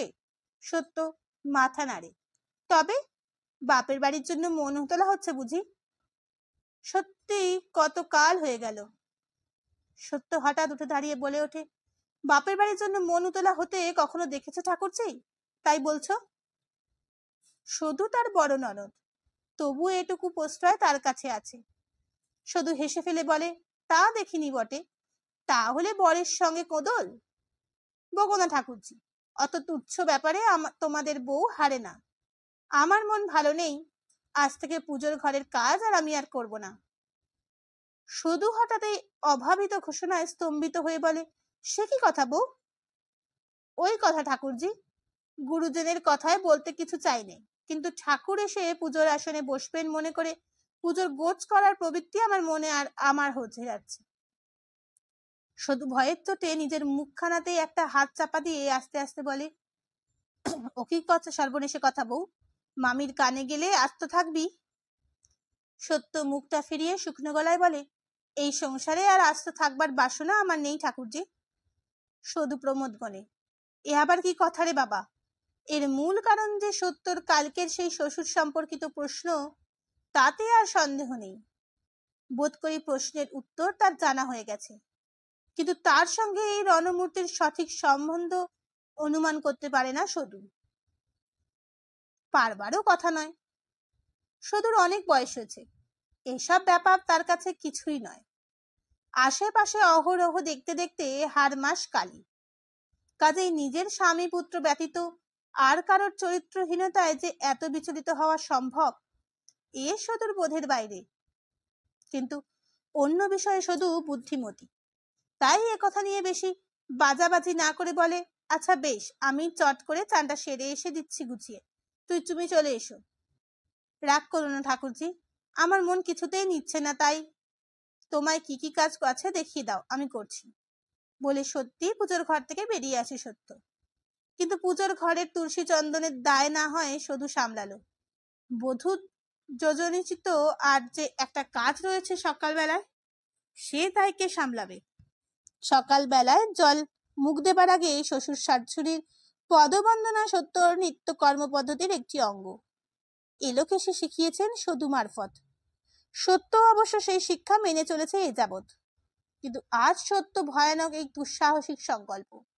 আজ তো তাকে না থাকতে হয় তাও ভালো, তবু এই অপবিত্র মানুষটার পায়ের ধুলো মাথায় নেবে না সে। গুরুজন, তা আবার কি করা যাবে? গুরুজন যদি ইতরজনের মতো আচরণ করে। এলোকেশীয় নিত্য সকালবেলা স্নান সেরে এসেই পুজোর ঘরে ঢোকেন। সাংসারিক কাজের তো কোনো দায় নেই, সদু আছে, বউ আছে, আর এলোকেশী আছে দেব দ্বিজে পরমা ভক্তি। নীলাম্বরও সারা সকাল ওখানেই থাকে, চণ্ডীর পুঁথি পড়েন, মহিনন্ত স্তরে আওড়ান। কর্তাগিন্নির যাবতীয় বিশ্রামভলাপ ওইখানেই, কারণ সেই আলাপের যেটা প্রধান সময়, সেই সময়টা এলোকেশীর হাতের বাইরে। মশারি বক্তৃতার উপায় কোথায়? তা এখানেই রোজ একত্রে দুজনকে প্রণাম করে যায় সত্য, কিন্তু আজ আর সত্যর দেখা নেই। এলোকেশী কিছুক্ষণ পরে সদুকে ডেকে বিরক্ত ব্যঞ্জক স্বরে বলে, আজ আর নবাব নন্দিনীর দেখা নেই যে, গেলেন কোথা? ব্যাপারটা বুঝতে সদুর দেরি হয় না, এবং বউয়ের এই বেখাপ্পা গোয়া একটু বিরক্তি হয় সে, তবু সামলে নিয়ে বলে, যাবে আর কোথায়, ওই তো ওই দিকে। বলে কল্পিত ওই দিকের দিকে তাকায় সদু। এলোকেশী বলে, ছেদ্দায় অছেদ্দায় দৈনিক একেবারে শ্বশুর শাশুড়ির পায়ে মাথা নোয়ানো, আজ থেকে বুঝি সে বরাদ্দ বন্ধ? নীলাম্বর মহিনন্ম স্তরের মাঝখানে উৎকর্ণ হয়ে শোনেন। ততক্ষণে সদুর হাওয়া ওখানে গিয়ে ত্রস্ত ব্যস্ত বলে, কিরে বউ, এখনো পেন নামটা ঠুকে আসিসনি বুঝি? সত্য হাতের কাজ সেরে উদাস মুখে বসেছিল, ঘাড় না ফিরিয়ে বলে, না। শাশুড়ির টনক নড়েছে, যা যা চট করে সেরে আয়। যেন ভুলে গেছে সত্য, তাই মনে পড়িয়ে দেওয়া। সত্য গম্ভীর ভাবে বলে, দুজনে একত্র বসে একজনকে প্রণাম করলাম, একজনকে করলাম না, ভালো দেখায় না। ঠাকুর এদিকে আসুক, তখন কবে। শুধু এবার বিরক্তি গোপন করে না, বলে, তোর আবার বড্ড বেশি বাড়াবাড়ি বউ। স্বভাব দোষ আর একটা বেটা ছেলের নেই? তালুই মশাইয়ের মতন দেব চরিত্র কি আর সবাই? তাই বলে স্বভাব দোষের অপরাধে শ্বশুরের পাওনা পেন নামটা রদ হয়ে যাবে? বাবার কথা তুলে কাজ নেই ঠাকুরজি, তবে আমার যাতে মন নেয় না সে কাজ আমি করতে পারি না। এক হিসেবে উনি পতিত, শালগ্রামের পুজো ওর দ্বারা হওয়া উচিত নয়। বলে সত্য জোরে জোরে নিঃশ্বাস নিতে থাকে, বোধ করি মানসিক উত্তেজনাতেই। সদুর কিছুক্ষণ আর বাক শক্তি থাকে না, খানিক বনে দাঁড়িয়ে থেকে আস্তে আস্তে বলে, তোর মতো লেখাপড়া শিখিনি বউ, এত কথা বোঝবার ক্ষমতা নেই। আমি আর বুঝি যে যা করে করুক আমার কর্তব্য আমি করে যাব। মনে অত্যক্তি পুষে ভক্তি দেখানোই কি কর্তব্য ঠাকুরজি? শুধু চট করে এই কথার উত্তর দিতে পারে না, কি যেন একটা বলতে যায়, কিন্তু ইত্যবসরের পিছনে এসে দাঁড়িয়েছে বাঘিনী। মনের মধ্যে তার সন্দেহের ধোঁয়া, যেন বুঝেছেন একটা কিছু হয়েছে। বাঘিনীর মতোই হাঁক করে রঙ্গস্থলে পড়েন তিনি। কর্তব্য অকর্তব্যের কথা কি হচ্ছে রে শুধু? শুধু চুপ, সত্য চুপ।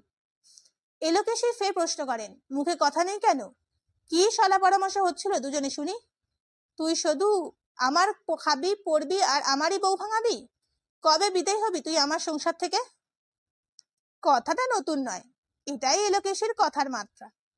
প্রতিবাদ শুধু কোনোদিনই করে না, কিন্তু আজ হঠাৎ বিচলিত স্বরে বলে ওঠে, সলাপর্শ আমি তোমার বউকে দিইনি মামি, সৎ পরামর্শই দিই। সত্যি মিথ্যে বউই বলুক। বউয়ের অবশ্য শাশুড়ির সামনে কথা বলাবার কথা নয়, কিন্তু সত্য যখন তখনই নিয়ম লঙ্ঘন করে বসে।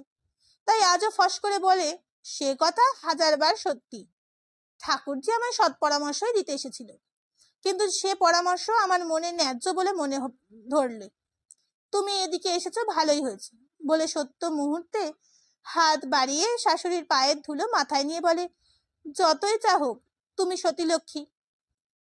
সতীলক্ষ্মী অবশ্য প্রথমটা বেশ কিছু হকচকিয়ে যান, তারপর বলেন, এসবের মানে কি সদী? মানে বুঝতে আমিও অপারগ মামি। সদু বেজায় মুখে বলে চলে যায়, বউ পারে তো নিজে বুঝিয়ে বলুক। সত্যি আজ তার ভারী রাগ হয়েছে। এ আবার কি রে বাবা, তিলকে তাল করা, ডেকে অশান্তি টেনে আনা। বিশ্বভুবনে যে কথা কেউ কখনো শোনেনি, বলেনি, ভাবেনি, সে কথা ওই এক ফোঁটা মেয়ের মাথায় আসেই বা কি করে? আর বুকের পাটা, এ যাবৎ সত্যের অনেক বুকের পাটা দেখেছে সদু, দেখে মূর্ছিত হব হব হয়েছে, কিন্তু আজকের সঙ্গে যেন কোনো দিনের তুলনাই হয় না। তা সত্যিই তুলনায় হয় না, কারণ সদু চলে যেতে যেতেও শুনতে পায় সত্য বলছে, বলতে মাথা কাটা গেলেও না বলে পারছি না, ঠাকুরের পায়ের ধুলো মাথায় ঠেকাবার প্রবৃত্তি আর আমার নেই। যতদিন না জানতাম ততদিন। কথার শেষাংশ শোনবার ক্ষমতা আর হয় না শুধু। ঝপ করে বিনা প্রয়োজনে একটা ঘোড়া নিয়ে ঘাটে চলে যায়। অনেকক্ষণ পরে ঘোড়া কাঁখে নিয়ে আস্তে আস্তে খিড়কির দরজায় দাঁড়ায়। না, কোনো শব্দ নেই, সব যেন নিথর। তবে কি একটা হত্যাকাণ্ড ঘটে গেছে? এটা শ্মশানের নিস্তব্ধতা। দাওয়ায় উঠে কিন্তু অবাক হয়ে গেল শুধু, দেখে মাঝের ঘরের দরজার কাছে গোটা 2-3 গামছা বাঁধা পুচুলি আর মামি দুজনে মিলে একখানা ছেঁড়া কাপড়ে বড় একটা ধামা বাঁধছেন। ধামা অবশ্য বোঝাই, কি আছে ঠিক বোঝা যাচ্ছে না। এটা অপ্রত্যাশিত। সদুর বুকের রক্ত হিম হয়ে যায়। এই সময়টুকুর মধ্যে এত গোছগাছ হয়ে গেল, আর কেনই বা হলো? এরা কি তাহলে বউয়ের সঙ্গে পেরে না উঠে দেশত্যাগী হচ্ছেন? কথাটা তাই। এ আর এক অভিনব রূপ এলোকেশীর। সদুর সঙ্গে চোকাচোকি হতেই এলোকেশী বলেন, ননদ ভাজে পুণ্যির সংসার করো সদু, পাপি তাপিরা বিদায় হয়ে যাচ্ছে। সদু ঘোড়া নামিয়ে বসে পড়ে, মামি তুমি কি খেপেছো? তা খেপড়ে জগৎ দুষতে পারবে না সদু। 10 ধর্মে সবাইকে শুধিয়ে এসেও এতেও যদি মানুষ খেপে তো কিসে খেপে? ও তো একটা পাগল, ওর কথা আর ধর্তব্য। গলা নামিয়ে বলে সদু, পাগল আছাড়া কেউটে, তুই আর বউয়ের হয়ে ওকালতি করতে আসিস না সদি। এত বড় একটা মান্যিমান মানুষ পুত্তর বউয়ের ধিক্কারে জীবন বিসর্জন দিতে যাচ্ছিল, অনেক বুঝিয়ে নিবৃত্তি করে যাচ্ছি এখন গুরু পাটে, তারপর যা আছে অদৃষ্টে। জোরে জোরে গাঁট ছড়িয়ে বাঁধতে থাকে এলোকেশী। শুধু ইচ্ছা করছিল যে ছুটে গিয়ে বউকে বলে, ভালো চাস তো, পায়ে ধরে মাপ চাইগে যা, কিন্তু জানে সে কথা বলা বৃথা। স্বয়ং বৈকুণ্ঠের নারায়ণ এলেও সত্যকে সমতে আনতে পারবে না। অনেক গুণ আছে বউয়ের, কিন্তু ওই এক মহৎ দোষ, জেদ। মেয়ে মানুষের এত জেদ। আজকের ব্যাপারটাকে সদু যেন কোনো দিক থেকেই সমর্থন করতে পারছে না, তাই চেষ্টা সে এদিক থেকেই করে। তা বাড়ি ছেড়ে তোমরা যাবে কেন শুনি? বাড়ি কি তোমার ছেলের বউয়ের? না থাক, যেখানে ওর মুখ দেখতে হবে সেখানে থাকবো না, ব্যাস। এতক্ষণে মুখ খোলেন নীলাম্বর। এই কথাটি বলেন তিনি। তা বাড়ি থেকে তো অমনি মুখে যাওয়া চলে না, ভাত ডাল চড়িয়েছি আমি, মুখে দিতে হবে। এ যেন আপাতত সমুদ্রের বালির বাঁধ। চড়িয়েছিল সত্যি, কিন্তু রান্নাঘরের অবস্থা সম্পর্কে এখন আর তার কোনো জ্ঞান নেই। কাঠ পুড়ে উনুন নিভে ঠান্ডা হয়ে বসে আছে নিশ্চিত। সহসা নীলাম্বর একটা প্রবল হুঙ্কার দিয়ে মাটিতে পা ঠোকেন। ভাত ডাল এই ভিটে আমি আর জলগ্রহণ করবো ভেবেছিস তুই? সুদূর বুকটা ধরফর করে ওঠে। মামির সঙ্গে সে অনেক কথা চালাতে পারে, কিন্তু মামা? উল্লাসীর হাতে পান জল খাওয়া ইত্যাদি করে বহু ইতিহাস তো তার জানা, তবু তো কই ভয় মরেনি। আর ওই বউ কোথায় পেল সেই ভয় জয়ের মন্ত্র, যে মন্ত্রের জোরে স্বচ্ছন্দে বলা যায় উনি তো পতিত, শালগ্রামের পুজো করা ওর উচিত নয়। বেশি গভীরে ভাববার ক্ষমতা থাকে না শুধু, শুধু ভাবতে থাকে নবাটা আবার আজকে হাটে দেরি করছে, আর এই ভয়ানক দুর্দিনে কি হাটবারও হতে হয়। শুধু কি করবে? গিয়ে বউয়ের পায়ে ধরবে, নাকি রান্নাঘরে শেকল তুলে দিয়ে কোথাও আঁচল বিছিয়ে শুয়ে থাকবে? তারই বা এত ভয় পাবার কি আছে? তার দোষ তো আর নবকুমারের মা বাপ দেশত্যাগী হচ্ছে না। সাহস থেকে কি সাহস জন্মায়, দুঃসাহস থেকে দুঃসাহস। তাই সে হঠাৎ অন্য মূর্তি ধরে। ঠিক আছে, চুলোয় জল ঢেলে দিকে বলে চলে যায়। আশ্চর্য আশ্চর্য, গিয়ে দেখে সত্য কিনা রান্নাঘরের দাওয়ায় বসে শাক বাড়ছে। মুখ দেখে কিছুই বোঝা যাচ্ছে না। সদুর আর সহ্য হয় না, সে বলে ওঠে, ও পিণ্ডিতে কাজ করে আর কি হবে, গিলবে কে? বাড়ির কর্তাগিন্নি তো সংসার ত্যাগ করছে। সদুকে অবাক করে দিয়ে সত্য বলে, সংসার ত্যাগ করা অত সোজা নয় ঠাকুরজি। সংসার ত্যাগ করতে বসে কেউ সমস্ত সংসারটাকে পুটলি বেঁধে নিয়ে যেতে চায় না। মিছে ভাবছো, কেউ কোথাও যাবে না। উনুনে আমি কাঠ ঠেলে দিয়েছি, তুমি দেখো একবার। তা সত্যর কথাই ঠিক। শেষ পর্যন্ত কর্তা গিন্নি দেশত্যাগ সংকল্প বর্জন করে থেকেই গেলেন। শুধু ভাত খাবার সময় একটু বেশি সাধ্য সাধনা করতে হলো শুধুকে। থেকে গেলেন অবশ্য তারা নবকুমারের নির্বেদে। নবকুমার দুজনের পায়ে মাথা খুঁড়ে রক্তগঙ্গা হতে চাইল, আর মায়ের পা ছুঁয়ে শপথ করলো বউকে শাসন করে দেবে। ছেলের এতটা কাতরতা সহ্য করতে না পেরেই বোধ করি ওরা এই যাত্রায় স্থগিত রাখলেন। আর এই এতদিনের মতো কখনো যা করেনি নবু, আজ তাই করে বসলো। দিনের বেলায় কয়ে বসলো বউয়ের সঙ্গে, কিন্তু বউকে বাগ মানতে পেরেছিল নবু? বউকে খোসামত করে পায়ে পড়তে গিয়ে? না, এ কথা কোনো দিন সত্যের মুখ দিয়ে বার করতে পারেনি নবকুমার। আমার অন্যায় হয়েছে। শুধু শেষ পর্যন্ত যখন নব আত্মঘাতী হবার ভয় দেখিয়েছিল, তখন সত্য বলে উঠেছিল, ঘেন্না ধরে যাচ্ছে সবেতেই। পুরুষ না হয়ে মেয়ে মানুষ হয়ে জন্মাওনি কেন তুমি? এই বিধাতার রহস্য। বেশ ছেদ্দা শুদ্ধ পেনাম যদি তোমাদের এত দরকার থাকে, তো করবো কাল থেকে সেই ন্যাকড়া। রাতে অবশ্য নবকুমারের ভিন্ন রূপ। সুন্দরী তরুণীর স্ত্রীর সঙ্গে বাক্যালাপ বন্ধের দুঃসহ কষ্ট বহন করবার মতো শক্তি তার নেই। তাই যেচে বলে, মা বাপকে শুনিয়ে শুনিয়ে একটু শাসন করতে হলো, নইলে বলবে ছেলে বউকে মাথায় তুলে রেখেছে। আজ আমার কথা কইতে মন নেই, ক্ষমা দাও বলে পাশ ফিরে শুয়েছিল সত্য। আর বেশ কিছুক্ষণ পরেই হঠাৎ ধর্মরিয়ে উঠে বলে বসেছিল, আমি কলকাতায় যাব। নবকুমার চমকে বলে, কলকাতায়? কলকাতায় যাবে তুমি? এতক্ষণে বুঝতে পারছি মাথাটাই বিগড়েছে তোমার। কেন, মাথা না বিগড়লে কলকাতা যায় না কেউ? তোমার মাস্টারের মাথা খারাপ? মাস্টারের সঙ্গে তোমার তুলনা? তিনি বেটা ছেলে, একা যাচ্ছেন একা আসছেন, গিয়ে বন্ধুর বাসায় উঠছেন, তুমি এসবের কোনোটা করবে? সত্য তীব্রস্বরে বলে, বেটা ছেলে তুমি নয়, তুমি তো। তুমি যেতে পারবে না? তোমার সঙ্গেই যাব, বাসা করে থাকবো। নবকুমার স্তম্ভিত হয়ে বলে, তোমার সঙ্গে সঙ্গে আমিও তো উন্মাদ হইনি। মা বাপ দেশ ভিটে ছেড়ে যাব কিনা কলকাতায় বাসা করতে? কেন শুনি? কেন তা শুনবে? দেখতে যাবে তোমাদের এই বারুইপুরের বাইরেও আরো জগৎ আছে, দেখে আমার দরকার। সত্য চরম ধিক্কারেশ্বরে বলে, দরকার? কি দরকার? তাও তোমাদের এই বারুইপুরের গর্তয়ে পড়ে থেকে বোঝার ক্ষমতা হবে না। নবকুমার এই কথার অর্থ ধরতে পারে না। একটা জোরালো যুক্তি জোর দিয়ে বলে, মেয়ে মানুষ কলকাতায় যাবে, জাত ধর্ম কিছু আর থাকবে না তাহলে।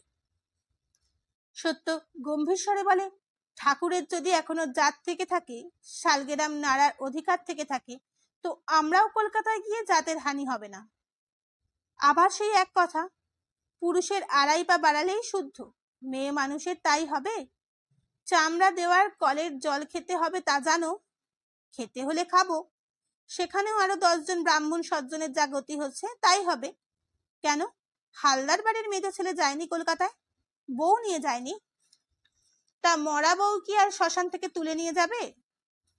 হালদারের ছেলে গেছে চাকরি করতে। সত্য দৃঢ়ভাবে বলে, তুমিও তাই যাবে? আমি? উপহাসের হাসি হেসে ওঠে নবকুমার। আমি যাব কলকাতায় চাকরি করতে? কেন নয়? তুমি যত ইংরেজি শিখেছো, এ তল্লাটে আর কেউ শিখেছে? অন্যদিন হলে নবু অবশ্য স্ত্রীর এই স্বীকৃতিতে বিগলিত হতো, কিন্তু আজ তার প্রাণে সুখ নেই, নেই সেই সুর। তাই বলে, শুধু বিদ্যে থাকলেই তো হবে না। সত্য জোড়া ভুরু কুচকে বলে, তা আর কি থাকা দরকার? বিপদের মুখে ফস করে সত্যি কথা বলে বসেন নবু, দরকার সাহসের। সত্য 1 মিনিট চুপ করে থেকে ঝপ করে শুয়ে পড়ে বলে, আচ্ছা, সেটা আমি যোগান দেব।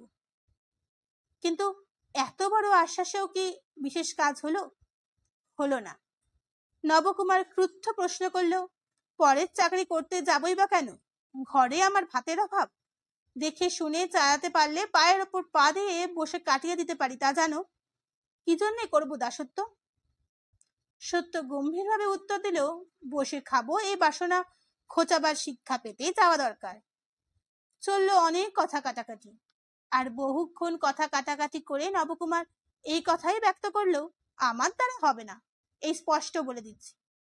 সত্য দীপ্তস্বরে বলে উঠল, আমিও স্পষ্ট বলে রাখছি, কলকাতায় আমি যাব যাব যাব। মেয়ে মানুষ কলকাতায় গেলে আকাশের বজ্র এসে মাথায় পড়ে কিনা তা দেখব। কিন্তু সে দৃশ্য কবে দেখতে পেয়েছিল সত্য? তখনই কি? না, দেখতে তার আরো অনেক দিন লেগেছিল। ভিজে ন্যাকড়াকে তাতিয়ে শুকিয়ে এসে ন্যাকড়ায় সলতে পাকিয়ে তবে প্রদীপ জ্বালাতে হলে সময় একটু লাগবে বই কি। ততদিনে সত্য 2 ছেলের মা হয়েছে।